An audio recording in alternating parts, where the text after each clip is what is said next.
સુરતના વિસ્તારમાં 8 વર્ષના માસૂમને માથું ઓળવાનું કહેતા ભાભીએ માસૂમ બાળકીનું માથું દીવાલ સાથે અથડાવતા મોત થયું હતું।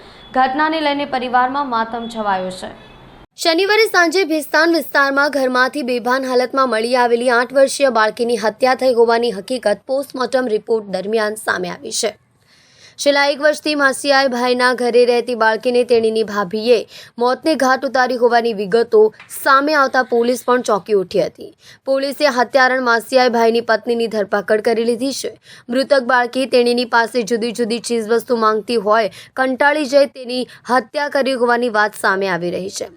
ભેસ્તાન પોલીસ સૂત્રો દ્વારા પ્રાપ્ત વિગતો મુજબ મૂળ મહારાષ્ટ્રના ધુલિયા ખાતે રહેતા અને ખેતીકામ કરતા કિશન મોરે પત્ની અને 3 પુત્રીઓ સાથે જીવન ગુજારી રહ્યા છે। ખેડૂત કિશન મોરેની 8 વર્ષીય પુત્રી સાક્ષી છેલ્લા 1 વર્ષથી સુરતના ભેસ્તાનમાં રહેતી માસી વૈશાલીબેનના ઘરે રહેવા આવી હતી। સાક્ષી માસીના ઘરે રહીને આંગણવાડીમાં અભ્યાસ કરતી હતી। ગત સાંજે સાક્ષી સૂતી હતી, પરંતુ મોડી સાંજ થવા આવી છતાં ઉઠી ન હતી અને બેભાન હાલતમાં જોવા મળી હતી। એ પછી ગભરાયેલા માસિયાઈ ભાઈ ઇન્દ્રજીતે તેણીને એમ્બ્યુલન્સમાં નવી સિવિલ હોસ્પિટલમાં ખસેડી હતી। તબીબોએ સાક્ષીને મૃત જાહેર કરી હતી। તબીબી અને પોલીસના પરીક્ષણમાં સાક્ષીના ગળે ઈજાના નિશાન મળી આવતા શંકાસ્પદ મોત નીપજ્યું હોવાથી ભેસ્તાન પોલીસ મથકના પીઆઈ હિતેન્દ્ર ગઢવીએ ફોરેન્સિક પોસ્ટમોર્ટમ કરાવ્યું હતું। પીએમના પ્રાથમિક રિપોર્ટમાં સાક્ષીના ગળે દોરી વડે ફાંસો આપીને હત્યા કરવામાં આવી હોવાની ચોંકાવનારી હકીકત બહાર આવી છે।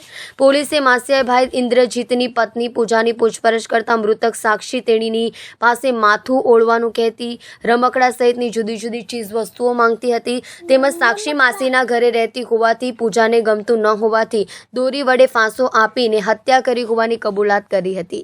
પીઆઈ ગઢવીએ તેણીની ધરપકડ કરી કાયદેસરની કાર્યવાહી હાથ ધરી છે।